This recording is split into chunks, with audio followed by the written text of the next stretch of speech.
Another jump in the U.S. death toll. And the White House is now warning that more Americans might have been killed or kidnapped by Hamas. Joining us now live is NTD's White House correspondent Iris Tao.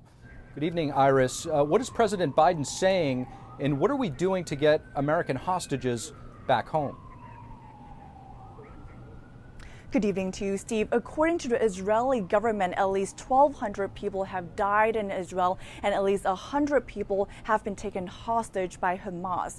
And President Biden, in a speech that happened just now, confirmed that among those killed, there were at least 22 American citizens, up from 14 that was announced just yesterday. In addition, the White House says there are now 17 Americans who are still missing, and it adds that among them, there's a handful of them who are believed to have been taken hostage by Hamas. And President Biden said in the speech just now that he still has hope that they can bring Americans back home. Let's take a look. And I would argue it's the deadliest day for Jews since the Holocaust. The deadliest day since the Holocaust. We're working on every aspect of the hostage crisis in Israel. Folks, there's a lot we're doing. A lot we're doing. I have not given up hope on bringing these folks home. And the White House today warned us that both the number of Americans killed in Israel as well as the number of Americans taken hostage are likely to rise. And that doesn't make it better, is that the White House does not know actually where they exactly are or what condition they're in. The White House says that makes the rescue effort increasingly difficult. And actually, the White House today seems to leave open the possibility of actually sending in U.S. troops to there to help them rescue American refugees. Let's take a look. The president has said we'll do everything we can anywhere around the world to make sure that Americans held hostage have a path home. We're also keeping the options wide open right now as we get more information.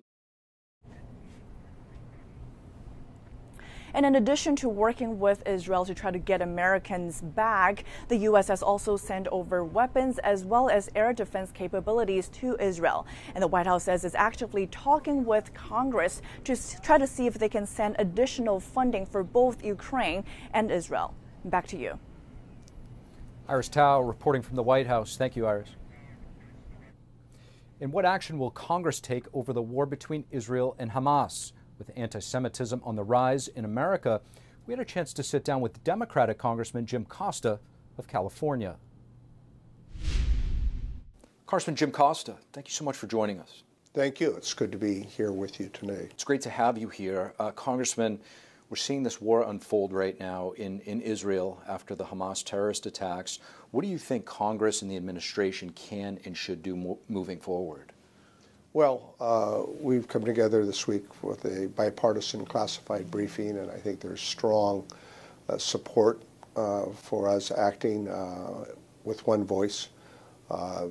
It's a sad, sad commentary when you see the actions of Hamas, an organization whose only purpose is to destroy the state of Israel and kill Jews, and the horrific efforts in the 22, kibbutzes and small communities in which they raised havoc. The young people, children, elderly, a group that was at a concert for a peace concert, so I think that this is really another test of our time in a very troubled world that we live in. And it really, I think, is incumbent upon the Congress to come together. We have our problems, to be sure, and our divisions, but I would think that there would be strong, almost unanimous support.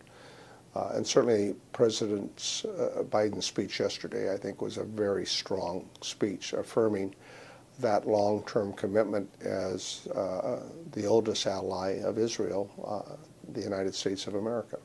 Well said, Congressman. I'd like to get your thoughts on, I guess the anti-Semitic hate that we're seeing throughout the country right now. You represent a district, of course, you have Jewish folks in your community. If you could just speak to this, why do you think we're seeing this, and what is your message to your community? Well, just this week there was a vandalism that was demonstrated at a Jewish temple in my district.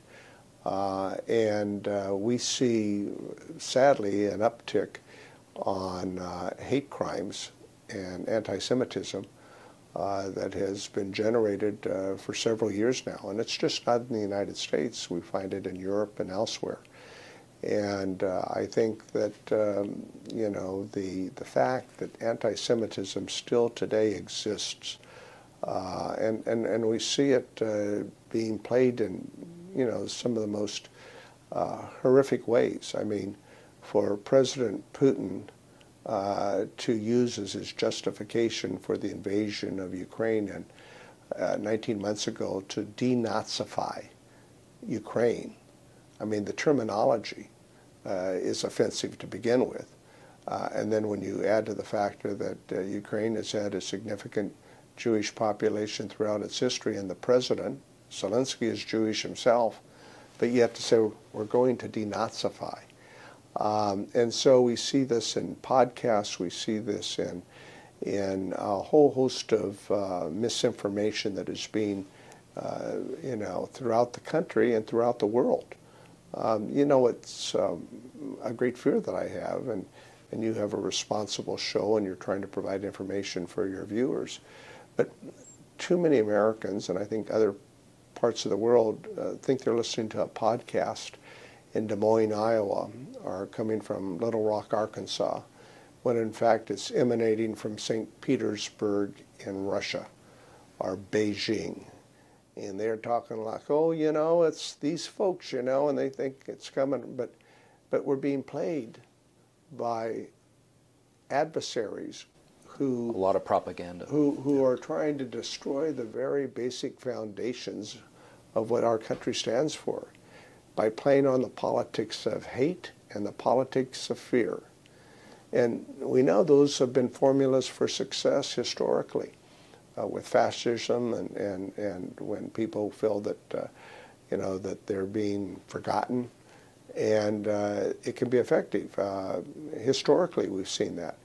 And so for small investment, we see our adversaries, China and Russia, Iran, North Korea, attempting to stir the divisions within our country and within Europe.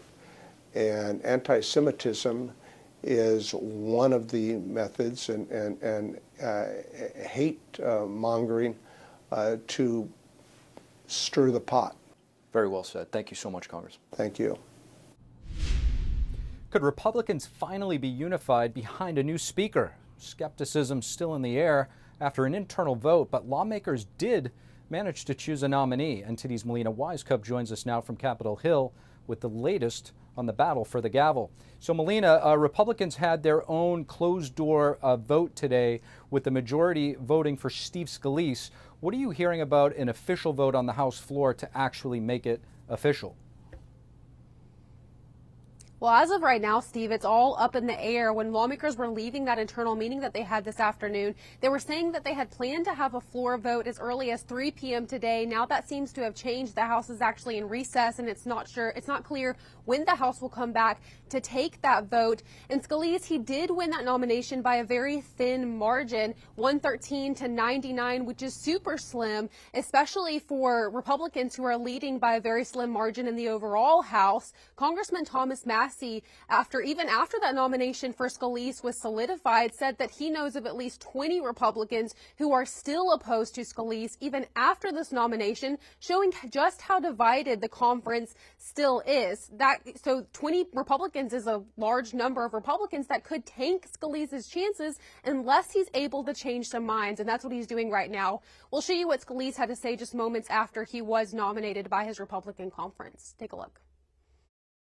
First, I want to thank my House Republican colleagues for just designating me as the Speaker. Obviously, we still have work to do. We're going to have to go upstairs on the House floor and resolve this and then get the House opened again. Now, Scalise was only nominated after the House took an initial vote earlier this morning to not raise the threshold to 217 behind closed doors before they are able to move that vote public to the House floor. So that means this vote could happen at any time, but it's unclear exactly how it will play out on the House floor. Originally, Republicans wanted to make sure they had all the support needed behind closed doors before taking a public vote. Now that they turned down that motion that Jordan's team was pushing for earlier, this could happen publicly. And as far as how this will look on the House floor, will we have a replay of January when it took 15 rounds or more? Lawmakers didn't give me any assurance that we're not going to see that again. Take a look. Do you think it will happen efficiently, or can we expect to see what we saw in January with 15 or more votes? That I don't know. I don't know. It wasn't unanimous. We did one round. Steve Scalise has the majority. Well, I don't predict what's going to happen on this in this Congress, but my hope, of course, is that we can get this done and get on with the people's business. I don't know that it'll go in round one, but I do not expect it to go multiple rounds of those who were supporting Jordan. The majority, vast majority, are willing to come over and rally behind the designees. Steve Scalise got 113 votes. That is a majority. But how are you going to convince the other 100 and something of a sudden just say, well, now we're all going to vote for Steve Scalise? And we are seeing reports that Jim Jordan, even though he lost that nomination, now he may try to publicly nominate Scalise on the House floor as a way to try to get any of his supporters to turn and back Scalise instead, to try to show some unity here. So that's what we're going to be looking for as of right now. Like I mentioned earlier, it's unclear exactly when that House floor vote will happen. We're keeping an eye on it. And once that vote does happen, it's unclear exactly what will happen on the floor. Will we see a newly unified Republican conference, or will cracks start to show once again? Steve? We'll surely be following this closely. Thank you for that report, Melina.